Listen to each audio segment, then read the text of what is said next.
तीन दामाद की सास पार्ट 2। अब तक आपने सुना कि कावेरी जी अपनी तीनों बेटियों ईशा, मोहिनी और सुहाना की शादी तीन घर जमाई लड़कों के साथ करवा देती है। उन्हें लगता है कि ये लड़के शायद घर का कामकाज संभाल लेंगे, लेकिन उनके तीनों घर जमाई बहुत आलसी थे। वो नौकरी भी नहीं करते थे और बाहर का काम भी नहीं। कावेरी जी ने अपनी बेटियों से कहा कि वो प्रेगनेंसी का बहाना बनाकर अपने पतियों को सबक सिखाए। अब सुनिए आगे। मम्मी, आपने जैसा कहा था हमने वैसा ही किया, लेकिन देखिए ना, विवेक का हाल तो वैसा का वैसा ही है। घर में ना सुबह का नाश्ता बनता है और ना खाना। नौकरी पर जाने की बात करूं तो खाने को दौड़ते हैं मुझे। हाँ मम्मी, मैंने भी सुमित को कितनी बार कहा कि अगर नौकरी नहीं करनी तो कोई छोटी सी दुकान ही खोल लो, घर का खर्चा कैसे चलेगा। देखो दोपहर के 12 बजने आए और जनाब अभी तक सो रहे हैं। हाँ मम्मी, ईशा और सुहाना ठीक कहती हैं। अविनाश का भी यही हाल है। जब मैंने अपनी प्रेगनेंसी के बारे में कहा तो मुझसे कहने लगा, अरे दूसरी लड़कियां तो 9-9 महीने तक नौकरी करती है, बस डिलीवरी के टाइम छुट्टी लेती है। मोहिनी, तुम भी नौकरी करो। अब मुझे कहाँ नौकरी मिलेगी। मम्मी बताओ अब मैं क्या करूँ। हे भगवान, क्या सोचकर घर जमाई दामाद लाई थी मैं कि मेरी बेटियां मेरे पास रहेंगी और खुश रहेंगी, लेकिन इन आलसी दामादों ने तो हमारी जिंदगी को भी प्रॉब्लम में डाल दिया है। मैं तो कहती हूँ मम्मी, हम लोग वापस अपनी जॉब पर जाना शुरू कर देते हैं। बता देते हैं इन लोगों को कि हमने प्रेगनेंसी का बहाना किया है। नहीं नहीं बेटा, ऐसी गलती भी मत करना। अगर तुमने ऐसा किया तो इन तीनों की आदत और खराब हो जाएगी। अरे आज नहीं तो कल कभी तो तुम प्रेग्नेंट होगी, तब वापस यही प्रॉब्लम आएगी। तब क्या करोगी तुम तीनों। हाँ मम्मी, आपकी बात तो बिल्कुल सही है। इन लोगों को तो सुधारना ही पड़ेगा। लेकिन कैसे? अपने बच्चों के आने की खबर सुनकर भी इन लोगों पर कोई असर नहीं हो रहा। पैसे कमाने के लिए घर से बाहर निकलना ही नहीं चाहते ये तीनों। अब मेरे दिमाग में एक प्लान आया है। तुम तीनों चिंता मत करो, उन तीनों को बुलाओ, फिर मैं बात करती हूँ। थोड़ी देर बाद कावेरी जी अपने तीनों दामादों को सामने बुलाकर अपनी बात कहना शुरू करती हैं। अविनाश, सुमित और विवेक, देखो बेटा, मैं ना तुम तीनों से बड़ा प्यार करती हूँ, इसीलिए तो तुम्हें घर जमाई बना कर रखा है मैंने। अरे मम्मी जी, सीधे सीधे कहिए ना, क्या बात है। प्यार तो हम भी आपको बहुत करते हैं। अरे मम्मी जी, आपकी इज्जत भी बहुत करते हैं। अरे भाई, आपके जैसी सास और कमाने वाली बीवी सबको मिलती है क्या? हाँ मम्मी, विवेक और सुमित ठीक कह रहे हैं। आपकी बेटी से शादी करके मेरी तो जिंदगी ही अच्छी हो गई है। जानती हूँ मैं, और ये भी जानती हूँ कि तुम तीनों अपने अपनी बीवियों से बहुत प्यार करते हो। बेटा, बात ऐसी है कि हमारे कुल गुरु ने कहा है कि प्रेग्नेंट होने के बाद मेरी तीनों बेटियां शुरू के 4 महीने हमारे गांव में जाकर रहेगी, जहां मेरे चाचा जी रहते हैं। अरे लेकिन क्यों मम्मी, गांव में जाकर रहने की क्या जरूरत है इन तीनों को। वो क्या है ना बेटा, हमारे परिवार को एक श्राप है। अगर मेरी बेटियों ने यहाँ पर बच्चा पैदा करने की कोशिश की तो उनके बच्चों को कुछ भी हो सकता है। इसलिए अब से लेकर 4 महीने पूरे होने तक इन्हें गांव वाले घर में रहना पड़ेगा। हाँ तो इसमें प्रॉब्लम क्या है मम्मी जी? हम भी वहाँ जाकर रहेंगे, पिकनिक मनाएंगे। अरे भाई, बीवी जहाँ हम भी वहाँ। हाँ यार, आइडिया तो बहुत अच्छा है। शहर की जिंदगी में रह रहकर परेशान हो चुके हैं, अब कुछ दिन गांव में बिताएंगे।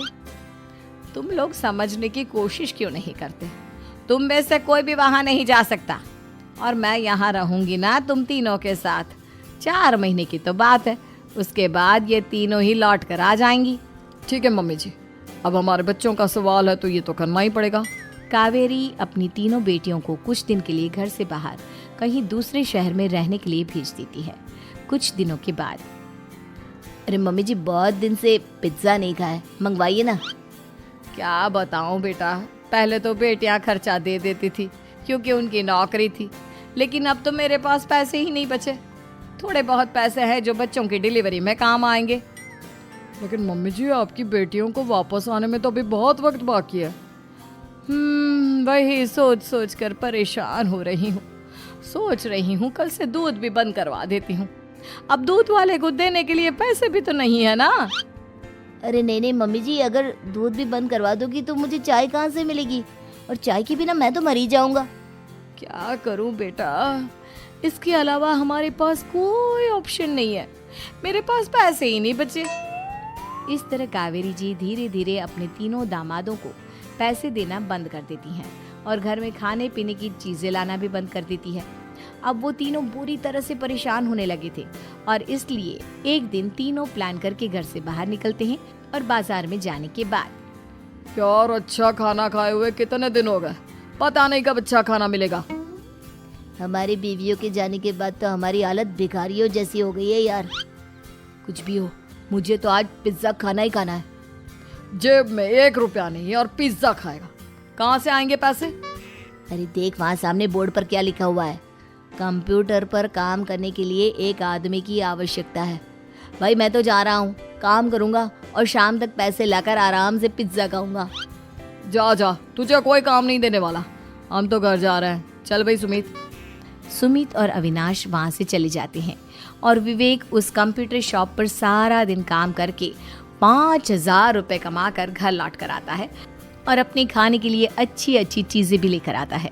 ये देखकर विवेक और सुमित के दिल में भी कुछ पैसे कमाने की इच्छा जागती है। अरे सुबह सुबह कहाँ चल दिए तुम? मम्मी जी एक बहुत अच्छी जगह मिली है, कंप्यूटर पर काम करने के 5,000 मिले थे कल मुझे। अगर रोज काम करूंगा तो पूरे 40,000 की तनख्वाह। अरे वाह, ये तो बहुत अच्छी बात है दामाद जी, आपको जाना ही चाहिए। सुमित और अविनाश विवेक को इस तरह तरक्की करते देखकर परेशान हो जाते हैं और वो दोनों भी काम की तलाश में निकल पड़ते हैं। धीरे धीरे उन दोनों को भी काम मिल जाता है। अब कावेरी के तीनों दामाद छोटी मोटी नौकरी करके अच्छा पैसा कमाने लगे थे।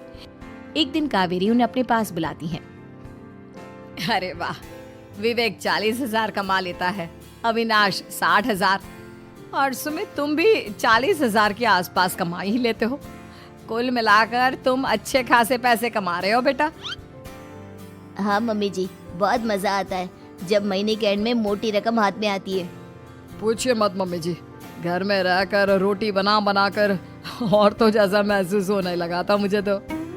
हाँ बेटा, तुम तीनों की बात तो बिल्कुल ठीक है और जानते हो अब तुम तीनों की पत्नियां भी वापस लौट कर आने वाली है। लेकिन मम्मी जी अभी तो उन्हें गए सिर्फ 2 महीने हुए हैं, आपने तो कहा था वो 4 महीने के बाद लौट कर आएंगी। ऐसा कुछ नहीं है बेटा, मैं सिर्फ तुम तीनों को सबक सिखाना चाहती थी कि आदमी घर में बैठकर बीवी की कमाई खाता हुआ अच्छा नहीं लगता। इस दुनिया में हर इंसान को मेहनत करनी चाहिए, काम करना चाहिए, चाहे वो औरत हो या आदमी, ताकि अपने परिवार को संभाल सके। कावेरी की बात सुनकर उन तीनों को अपनी गलती का एहसास होता है और कावेरी उन्हें सच बता देती है कि ईशा, सुहाना और मोहिनी शहर में ही कहीं दूसरी जगह रह रहे थे। शाम के वक्त उन तीनों की पत्नियां लौट कर आ जाती है और कावेरी जी का परिवार एक खुशहाल परिवार की तरह रहने लगता है।